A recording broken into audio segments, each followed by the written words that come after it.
की वीडियो में जो हम लोगों का टॉपिक है वो है contemporary importance of the knowledge और नॉलेज मैनेजमेंट। इसको जानने के लिए हम लोगों को तीन चीज़ों के लिए जानना बहुत ज़रूरी है। इसके लिए हम लोगों को सबसे पहले पता होना चाहिए नॉलेज किसे कहते हैं, नॉलेज मैनेजमेंट किसे कहते हैं, और थर्ड जो हमारा है importance of the knowledge and knowledge management, जो कि आज का हमारा टॉपिक है। सो हम लोग सबसे पहले बात करते हैं नॉलेज कहते हैं किसे हैं। नॉलेज हम कहते हैं कि जो हमारे अंडरस्टैंडिंग और अवेयरनेस हो, यानी कि किसी भी चीज़ के हमें जो सी है ना उसके बारे में पता हो तो हम उसे कहते हैं नॉलेज। और नॉलेज हम लोगों को किस तरह हासिल हो सकता है, वो हमें हासिल हो सकता है हमारे अपने एक्सपीरियंस से, ऑब्जर्वेशन से, और जो हमारी स्टडीज़ वगैरह हम लोग करते हैं उससे हासिल हो सकते हैं। तो इसके बाद बात करते हैं कि टाइप्स ऑफ नॉलेज कौन कौन सी हो सकती है।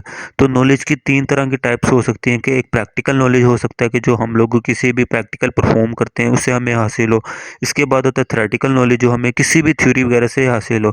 और लास्ट होता है कि मतलब कि लास्ट एंड थर्ड हमारा एक्सपेरिमेंटल नॉलेज, कि हम कोई भी जो एक्सपेरिमेंट वगैरह परफॉर्म वगैरह करते हैं हमें अपने एक्सपीरियंस के थ्रू हासिल हो सकता है, वो आ जाता है हमारी कैटेगरी में एक्सपेरिमेंटल नॉलेज। नॉलेज हमारा मतलब कि किस तरह हेल्प आउट कर सकता है। नॉलेज हमारी प्रॉब्लम सॉल्विंग में हेल्प आउट कर सकता है और हमारी डिसीजन मेकिंग को इन्हांस एंड इम्प्रूव करता है। ये हमारा नॉलेज है। और इसके बाद हम लोग बात करेंगे नॉलेज मैनेजमेंट किसे कहते हैं। नॉलेज मैनेजमेंट किसे कहते हैं? नॉलेज मैनेजमेंट में कि हम लोग अपनी इंफॉर्मेशन एंड नॉलेज, इन दो चीज़ों का इस अपनी ऑर्गेनाइजेशन में इस तरीके के यूज़ करना कि हम प्रॉपर वे में उसको शेयरिंग कर सकें, कोऑर्डिनेट कर सकें और ऑर्गेनाइज कर सकें। तो इस चीज़ को हम लोग कहते हैं नॉलेज मैनेजमेंट। अब इस नॉलेज मैनेजमेंट में हम लोग को अपने जो हमारे ऑर्गेनाइजेशन में जो लोग काम वगैरह कर रहे होते हैं, हम लोग उनके एक्सपीरियंस को, उनके नॉलेज को एक जगह प्रॉपर वे में राउट डाउन कर लेते हैं और उनसे उनका एक्सपीरियंस वगैरह पूछते हैं कि उन्होंने क्या अपनी लाइफ में डिफ़िकल्टीज़ और हर्डल फेस वगैरह की हैं। और वो जो डिफ़िकल्टीज़ और हर्डल उन्होंने फेस वगैरह की होती हैं, तो उनके एक्सपीरियंस के बेस पे हम लोग जो उनसे अपने ऑर्गेनाइजेशन में ऐसे रूल वगैरह बनाते हैं कि हम लोग अपनी प्रोडक्टिविटी ज़्यादा से ज़्यादा इम्प्रूव कर सकें और अपनी ऑर्गेनाइजेशन में कंटिन्यूसली इनोवेशन ला सकें। अब और इसका क्या फ़ायदा था? इसका ये फ़ायदा होता है कि शेयरिंग नॉलेज से मतलब कि हम लोग अपने जो उनसे decision making within the organization हम लोग बेटर वे में परफॉर्म करते हैं।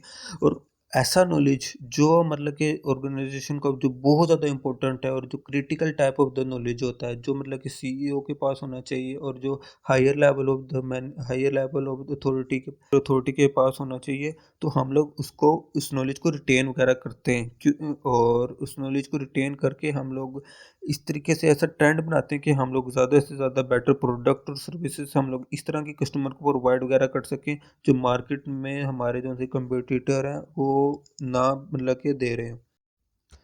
अच्छा, जिस दौर में हम लोग रह रहे हैं ना, तो नॉलेज अब किसी भी ऑर्गेनाइजेशन और कंपनीज का ना एक एसेट बन चुका है। और अब हम लोग ये देख रहे हैं कि ये जो चेंजिंग कंटिन्यूसली हमारी इस वर्ल्ड में आती जा रही है, ये एक माइक्रो लेवल पे नहीं, ये बल्कि माइक्रो बड़े लेवल पे आ चुकी भी है।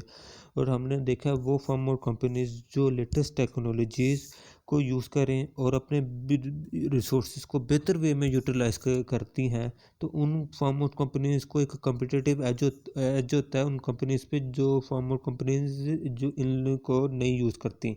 इसकी एक एग्जांपल हम लोग ये ले सकते हैं, नोकिया और मोटरोला, ये दो ऐसी कंपनीज हैं कि जिन्होंने अपने आप के R&D को बेहतर नहीं किया और उन्होंने अपनी आप को कंटिन्यूसली इनोवेट नहीं किया, तो ये फर्म और कंपनी पीछे रह गई। इसके मुकाबले में एप्पल है, एप्पल और सैमसंग, ये दो कंपनीज हैं, इन्होंने अपने आप को कंटिन्यूसली इनोवेशन किया, अपनी R&D पे बेहतर काम वगैरह किया, तो ये कंपनीज आगे निकल गई।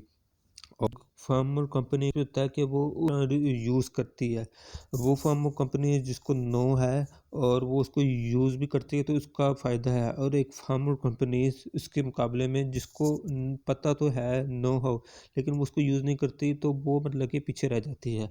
और इसमें एक और चीज़ भी आ सकती है कि वो कितनी फास्टली अपने आप को इनोवेट करते रहते हैं।